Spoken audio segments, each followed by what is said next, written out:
kia Sihova a kia hiva fo'o. Hiva kia Sihova a mani katoa. He kai o tua lahi a Sihova ko e tu I whakalewelewa o ngahi o tua. Whakahiki I a Sihova ko tau o tua pea punou I hono mo unga tapuna. He ko Sihova ko tau o tua ko e tā puha io ko e tā puha ke tau loto. Hangai fofonga mai e Sihova ki a te ki mautonu. O ku mauhanga hake mo loto whakawhetai I he whiawhi koeni. Ko ho tuku ke mauau sia a e whiawhi mahu inga koeni. E Sihova o ku maukore atu ke a Fiona. Ke hifo mua ho lau maari e maha unioni. O wha a whare ia te ki mautolu. Pe a riringi mai a ho kere si I he teu ke mau whakahoko a e whatongia o e whiawhi koeni. I he huawha ho alo ku si su kalaisi ka ku mau whamo ui. Amen. Ko whatapu heni ki he pai te kausea. A tuina I whatapu ke hoa se tuata lahi. Te heke se tuata whare. Mo mautolu ko toa pe. Mo lawa mai ke tau. Kau ngā kau whakataha. He langa e waka e whiawhi koeni. Pea ko kore heni. Ke whakamalu atu pe mua he ngahi tala whakatapu ko toa pe. O ku whaanga au e aki me he loto whare o mo unga hea moni. Tuku mua ke uhu whanga atu ai. Ka talangata ia te au o whai ki tua. Ka whamanua ho koloa o tuku he hoa whai whekau. Ke whakahoko a tari ui o whiawhi koeni. Ka ko eku tari ko au. I he tari ui mo ui ki hoku eiki. Ko aweni eiki. Ko hoka nanga. Whai mai ha wholofola. He ko whakaono atu ki he a Fiona.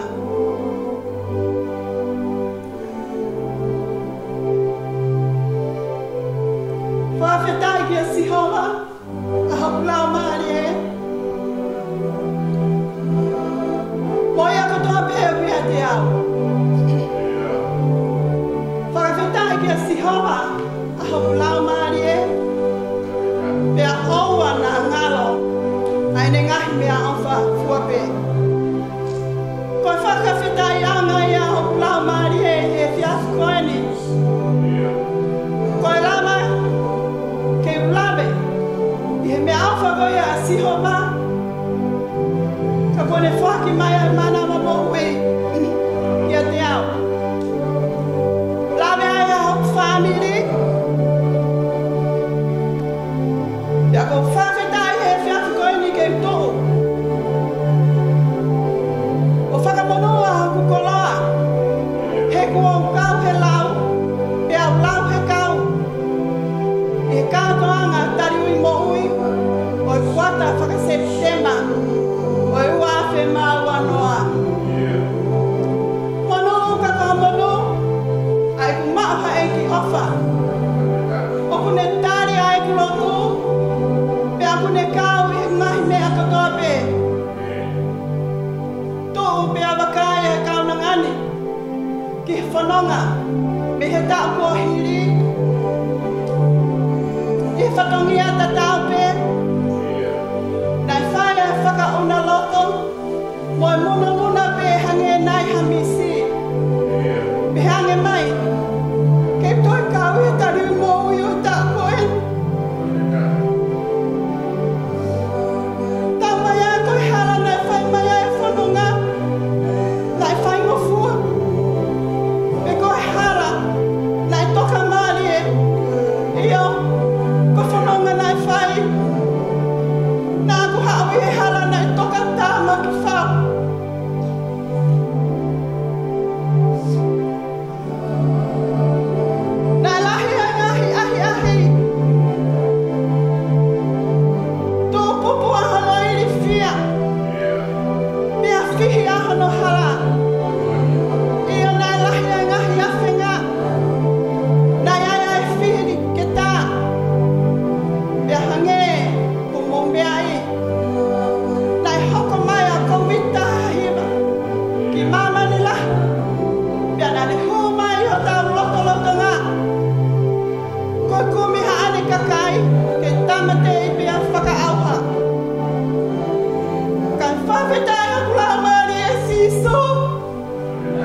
whakawhita ia kia te koe.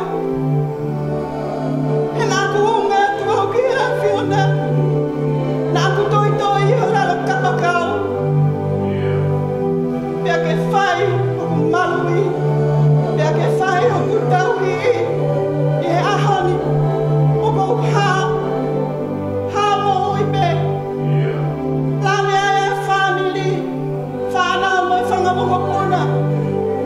Pea inasi ai. Pea mo i loto whare o maunga hea mo ni. Hā malu pe. Pea ko whakawhitai whiawhia ia e whiawhi koeni. He ko kaunga atu. Whakataha mo haa whawhine o maunga hea mo ni mahi na koeni. Ke whakamono uha mau koloa. He mau tari ui. Ka koe tari mo ui mo ui. Ka mau eiki ko sisu kalaisi. Iyo, koe mo ui a kauna ngani. Ko whamoani. Ko au koe anga hala. Ko tai taha. Ia ko urea whakataha mo i puna ke. Ko au pe he ai anga hala. Tai tala pe ke alu atu. O fufolo i ho tata a. Ai hia matea ko au. Whakawhitai sisu. He ko ho tata a. Ai tata ana i tafe. I he funga kolosi. Ka ko tata a o e lami tai hane mere. Nā kuku ai ko e anga hala. Pea wake. Ko whai whakamaa. Pea whamare more i ai. Ai kungahi anga hala. Tuku paa ai mo wini. Tuku paa ai mo wini. E whanonga ko whai i mama koeni. Te whanonga pe. Te whanonga pe. Mo sio whakamama au ki hoko eiki ko sisu kalaisi. Kene take ai whanonga. Kene take ai whanonga i taimi. O au ki i tāniti. Pea ko momoi ai. Mo luma atu ai ku moui. Mo i ku mea katoa pe ki he āwhiona. Sisu. Ke mau maau pe ku ngahi mea katoa pe. Ai tale niti. Whanau. Whare mo koloa. Ko kuanga ni mae. Ke na ngau e pe maau. Taku. A hokwa e. Ke na whai pe ho whekau. Pea ko hoku lau maari e. Ke uofi pe ki e āwhiona. Hange hatia. O ku hori ki a tawhenga mai. Pehe pe a hori o ku lau maari e. Ki e āwhiona ātonai. O ku tari a ki a hoku ui. E tari ui mo ui. O e uawhe. Māua noa. Ai ku whakaanaua. Ia sāme uawhitu. Vesi hono whā. Ko kore ki a sihowa ha mea pe taha. Koia pe te ukumi ki ai. Ke unofo i he whare o sihowa. I he aho kotoa o e ku moui. O sio fia ai whaka ofa ofa o e ki. Mo whakalau lau loto i hono palasi. Pea whamoni ki ai himi. Ni mangi au fitu mo fulu mawalu. E ai whaka ofa ofa si o ngahi loto a. E ki mo hoste la a ku lau marie. He mea masani ange whau. Si o ngahi whare tapu. Holi hoku ata mai. Ke umaunga no fuai. Amusia ai manopuna i o whare tapona. E nau pona fie fia ofi ki ho orita. E ke ule o matapa i ho ngahi loto a. Ke he pe ke wofi atu a hopla a mo whakao.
tau lotu hufia.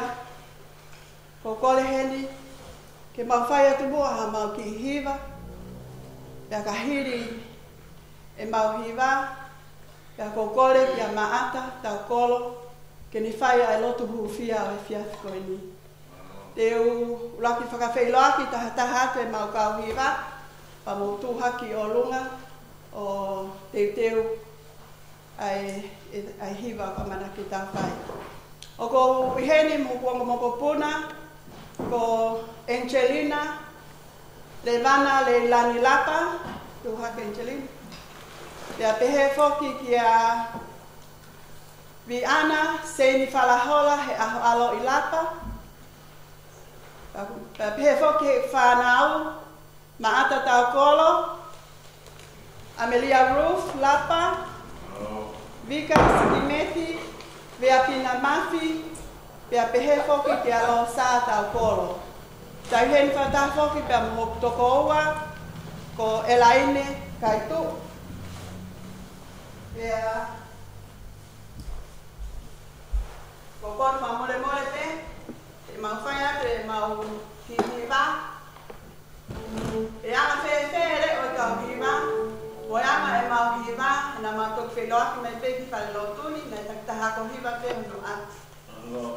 Pea, i whawheloaki le mua pea mosione, filiai, le lama mai ke pea mo mearea ko ili, ke whamawhanai ake ngau e whiawhini. Pea,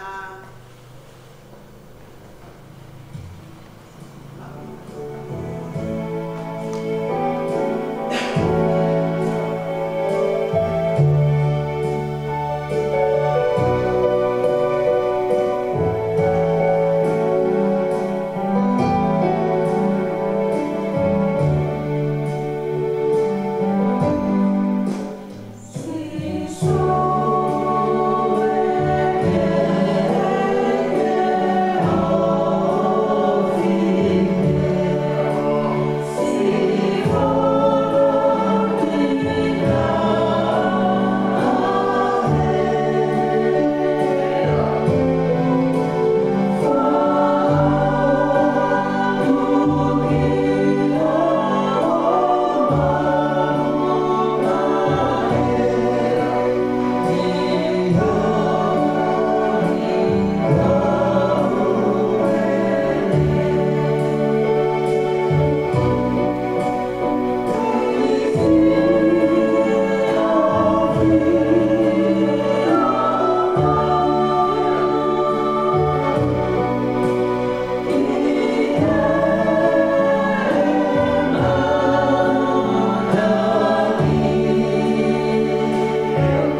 Profetai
Mo whiahi o la maria maoni o ni.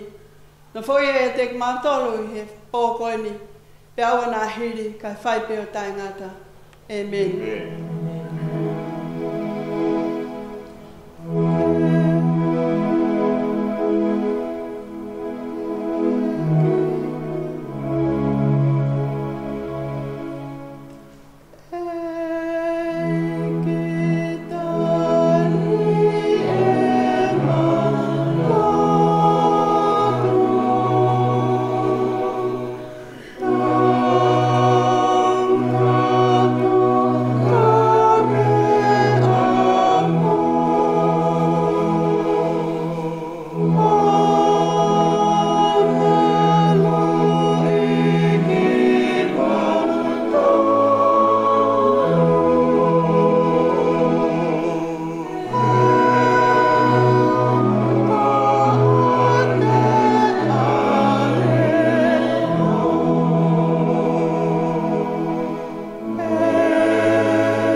Ko fia puke a whainga maari e koe ni.